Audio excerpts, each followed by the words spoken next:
I am Lizzy with Long Distance Gamers, and today I'm going to be talking about my thoughts of Viticulture World. This is a cooperative expansion for Viticulture that you can play with the base game components. You definitely need the base game for it. And you could play with the buildings from Tuscany. So I'll talk about a little bit about the differences, what I think about what this box includes, and my overall feel of the game. Okay, so here we have Viticulture World. This is a new map.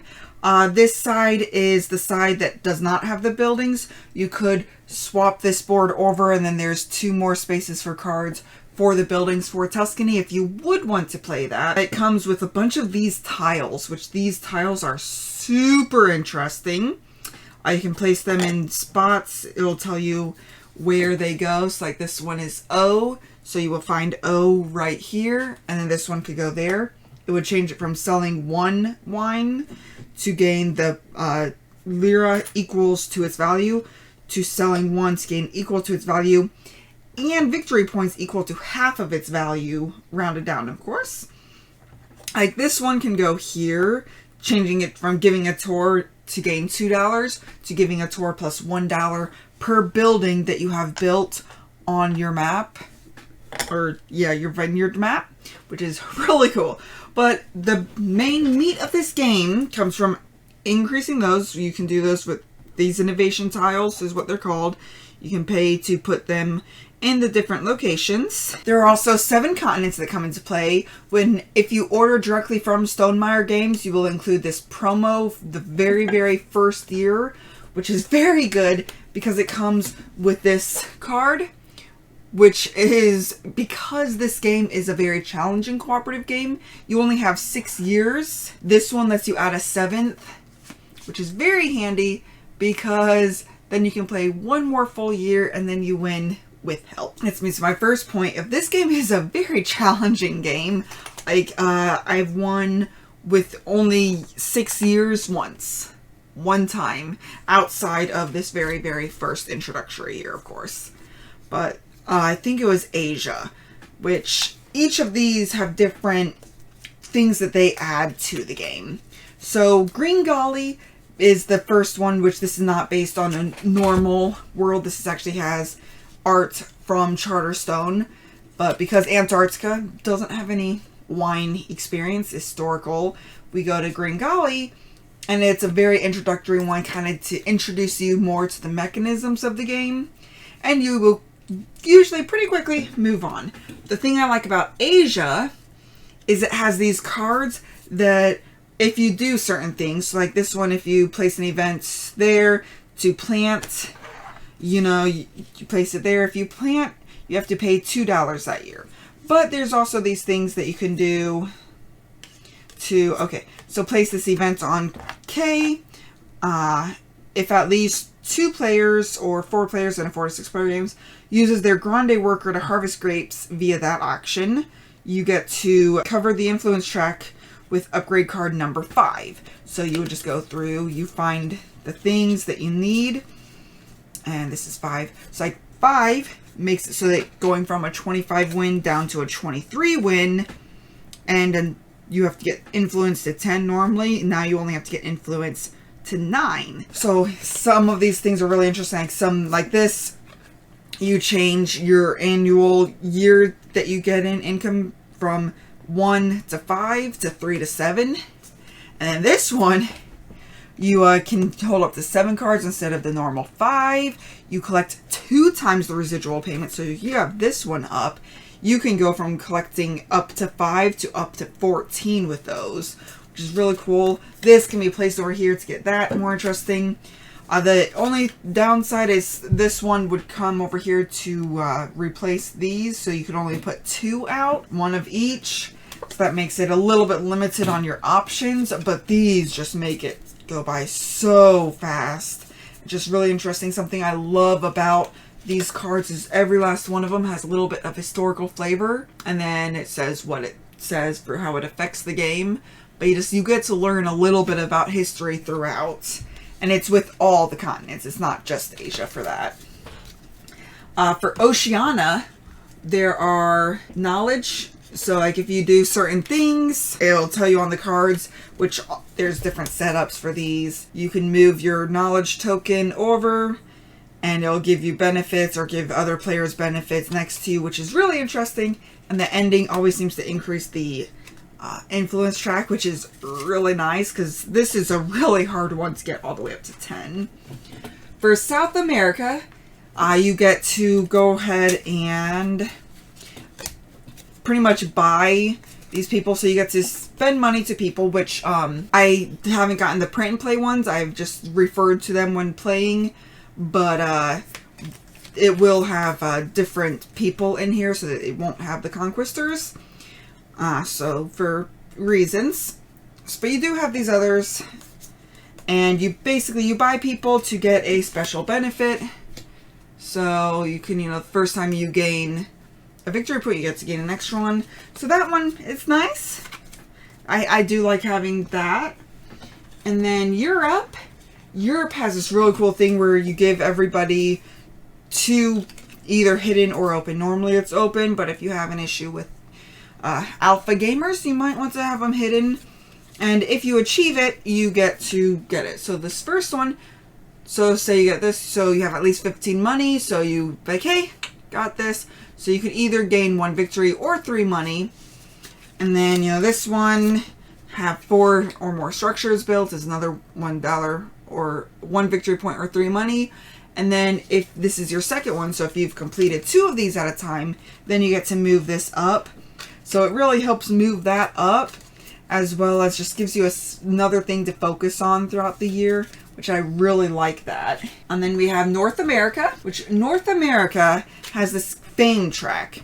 So you would set these up in any order, and you would just hit start, and anytime you would get the fame, which you have, it leads you to, if you do this, then you get that. So you can choose your track, and then you just continue moving it forward. You could gain victory points. You could do actions a second time in winter or summer. You get benefits. You could complete another influence. You could complete a wine order without having to discard the card, which is nice. And just moving up there, so you get to choose which order you want to do. And these are double-sided, so you just randomly put them out, and it might give you different things every year. So I find that really cool. Africa is the hardest continent. So basically, you have to give up resources. So you can give up 2 green cards and 2 yellow cards in a 2-3 player game.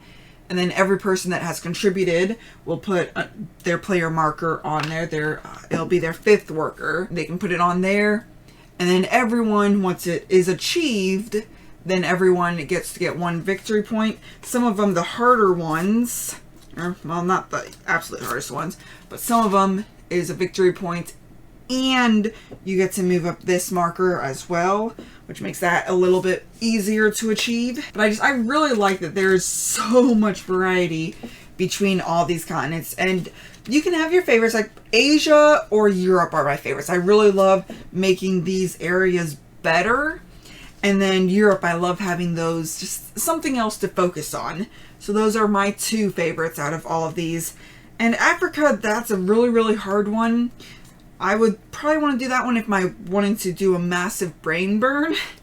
But it's actually my least favorite, simply because you have to give up something in order to achieve either 1 victory point or 1 influence.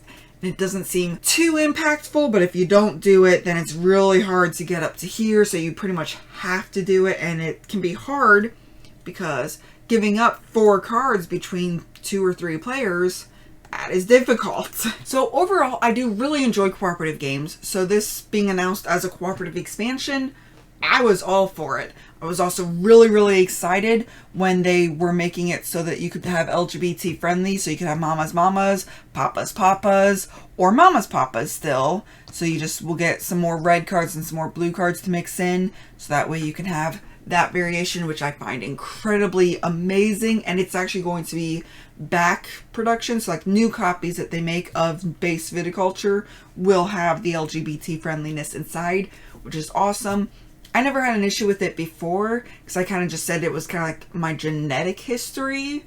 I didn't really consider them to be my parents for this, but I'm very excited to see that representation in the game, and it's a great step forward. So thank you, Stonemaier Games, for that. I do find, while I do love cooperative games, I do love to have a bit of a challenge, which this is a very big challenge most of the time. I have had to use this very first introductory package, including that 7th year card, pretty much on every continent. I really love that added possibility, because if you're on year 6 and you just have 1 victory point to go, it's kind of like, oh man, if I had just 1 more turn, I would have been able to get that. So you get a little bit of help, which I really like that option for any of the continents if you choose to play with it. I do love the hats with the blue and the yellow so that you have seasonal, and if you do go ahead and want to backtrack this to the competitive game, Jamie has said that that is allowed. You would just use them, and then once you train them, you would get the 5th worker for free. The only issue is when you're playing the Tuscany, the yellow hats would be for summer, fall, and then spring, summer, and then the blue hats would be for winter and fall. So you're just having to remember which one is in for which season, but the yellow is for the first half and the blue is for the second half. The only thing that I don't like about backtracking these back to the competitive game is that I like using those special workers, and you can't use those when you're doing this variant. But I might find a way to house rule that, hey, if you want to train a yellow hat or a blue hat, you just remove them from the game and bring in a special worker for the additional lira. And then, once you train 4 of the workers, then you get the 5th one for free. Or maybe because you have those special workers, it might be a little overpowered. Maybe you would have to buy the 5th worker. I'm not sure. I haven't tried that yet. But just having the option to bring these back to the competitive game for people who don't like the cooperative, that is a really nice addition as well. Something else about these hats, people have complained about them being fiddly, but I don't find them so at all. You put them on at the beginning of the year and they're really easy to take off and put back on. And I mean, I haven't played it a whole lot, but they don't fall down when I'm playing. Maybe if you played a whole bunch, you might have to move them with there, but they're not so top heavy that they're just falling over at the... So they're pretty easy to move, and they stay put, and you can lift them up by their hats if you want to make it so that they easier move. I am giving this a 9.5 out of 10, which is the same as I give the base in Tuscany, because I love this world. I love being in here and adding more variability for gameplay, more ways to play. Like, I can play this with someone who isn't very familiar with viticulture and then teach them how to play, because everything's pretty much open knowledge. And you're trying to work with other people, so you can show them the mechanisms. And then while viticulture isn't the exact same, it is very similar with just little bits of twists here and there because it's competitive versus cooperative. So based on that, I really, really love this game, and I highly recommend it. Even if you're not a super big fan of cooperative, you might want to get it so that you can get these hats that you can port into your competitive games. Although it might be an expensive way to do that if you don't plan on using the cooperative at all. But if you want to give this a try, it is a lot of fun. You will probably find continents that you like more than other continents. Like, I really love Asia and Europe, but the other ones, we'll play them again. Possibly, maybe not Africa too much. Asia and Europe, I want to play consistently. So you might find one that you just really enjoy, really tickles your fancy. But until next time, just remember to have fun, be present, and be you. Thank you all for watching. If you have any questions or comments, feel free to reach out to us. We would love to hear from you. Also, if you find value in our content, please like, comment, or subscribe. Let a friend or family member know that we exist. Help us spread our channel and bring remote gaming to a table near you. Thank you very much, and have a great day.